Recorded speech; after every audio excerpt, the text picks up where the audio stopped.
জাতীয়তাবাদী দল বিএনপি জলঢাকা তথা নীলফামারী ৩ আসনের ধানের শীষ মার্কার মনোনীত পদপ্রার্থীর ডাকে আজকে এই পথসভা আপনারা জনসভায় রূপান্তরিত করেছেন।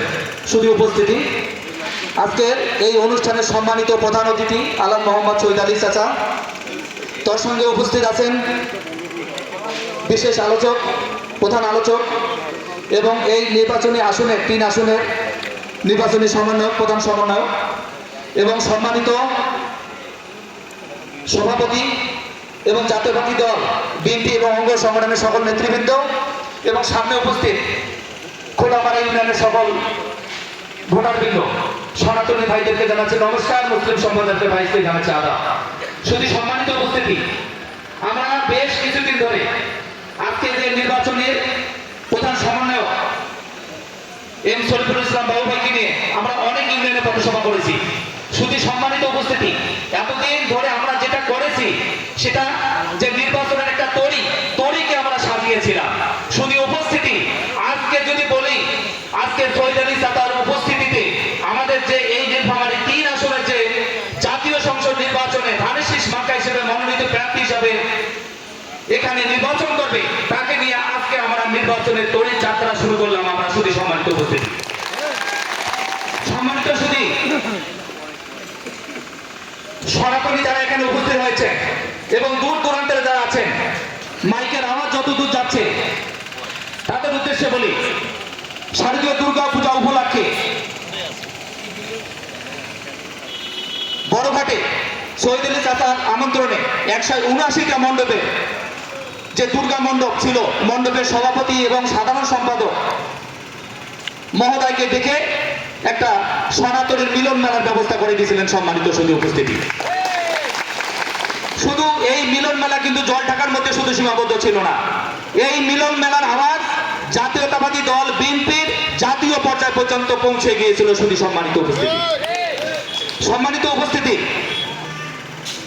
আজকে যে ব্যক্তিটা ধর্ম বর্ণ নির্বিশেষে সবাইকে একত্রিত ভাবে সমানভাবে দেখে, এই জন্য আমরা বন্যার পানি যেমন আটকায় রাখে না মানুষ, বন্যার পানি যখন আটকানোর পর যখন বাঁধটা কেটে দেওয়া হয়, ওই বন্যার পানি যেভাবে ছুটে যায়। সম্মানিত শুধু উপস্থিতি, যারা এই নীলফামারী ৩ আসনের যত ভোটার আছি, মুসলিম সম্প্রদায়, সনাতনী সম্প্রদায়, বৌদ্ধ ভোটার আছি, খ্রিস্টান ভোটার আছি, যত ভোটার আছি, আমরা ভোটের দিন যেটা অন্তর্বর্তী সরকারের নির্ধারিত সময় ফেব্রুয়ারির প্রথমার্ধে ভোট নির্বাচিত হবে, সেই ভোট কেন্দ্রে আমরা সবাই একত্রিত হয়ে সকাল সকাল আমাদের ভোট প্রদান করব। বন্যার পানি যেভাবে ছুটে যায়, বাঁধকে আটকে রাখা যায় না, সেইভাবে আমরা সবাই ছুটে গিয়ে ভোট প্রদান করব শহীদ আলী চাচাকে ধানের শীষ মার্কায়। শুধু উপস্থিতি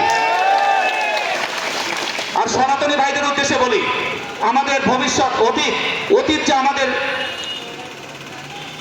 যে আমরা সুনাম রেখেছি, যে ভোট কেন্দ্রে কে যায় না যায় সেটা বড় কথা না, সনাতনীরা অন্তত সকাল সকাল ভোট কেন্দ্রে ভোট দিতে যায়। শুধু সম্মানিত সনাতনী ভাইয়েরা, আপনাদেরকে আমরা বিনীতভাবে অনুরোধ জানাচ্ছি, একইভাবে এই জাতীয় সংসদ নির্বাচনে ভোট কেন্দ্রে আমরা উপস্থিত হব। ভোটারদের যে সারি থাকবে, সারির প্রথম জায়গায় দাঁড়িয়ে আমরা সনাতনী ভোট ধানের শীষে প্রদান করব। সম্মানিত উপস্থিতি এবং যে বক্তা আমাদের খোরশেদ আলো ভাই বলে গেল, এই কথা আমরা সবসময় বলি, আমার ভোট, আমি ভোটাধিকার, আমার যে পরিবারের ভোট, আত্মীয় স্বজনের ভোট, বন্ধু বান্ধবের ভোট, সবাইকে একত্রিত করে ভোট কেন্দ্রে ভোট আমরা যেভাবে প্রদান করব ধানের শীষ মার্কায় শহীদ আলী চাচাকে, তার সঙ্গে ভোট গণনা পর্যন্ত ভোট কেন্দ্রে আমরা দাঁড়িয়ে থাকবো ফলাফল নিয়ে যাওয়া পর্যন্ত। সম্মানিত উপস্থিতি, ভোট কেন্দ্রে ফলাফল নিয়ে যাওয়ার পর আরেকটা জিনিস বলি, শহীদ আলী চাচাকে শুধু নির্বাচিত করব তা নয়, শহীদ আলী চাচাকে নির্বাচিত করব এই কেন্দ্রে মিনিমাম 50,000 ভোটের ব্যবধানে আমরা নির্বাচিত করতে চাই। সম্মানিত উপস্থিতি, এই কথা ব্যক্ত রেখে, এই আশা রেখে সবাইকে সুস্বাস্থ্য কামনা করে সামনে জাতীয় সংসদ নির্বাচন পর্যন্ত সবাইকে সহনশীল হয়ে থাকার জন্য যত রকম ঘাত প্রতিঘাত আসবে, সব ঘাত প্রতিঘাতকে বুদ্ধিমত্তার পরিচয় দিয়ে প্রতিহত করে সামনে জাতীয় সংসদ নির্বাচনে সবাইকে ভোট স্থাপন করবো শহীদ আলী চাচার উদ্দেশ্যে ধানের শীষ মার্কায়, এই আশাবাদ ব্যক্ত রেখে আমি আমার সংক্ষিপ্ত বক্তব্য এখানে শেষ করছি। ধন্যবাদ সবাইকে।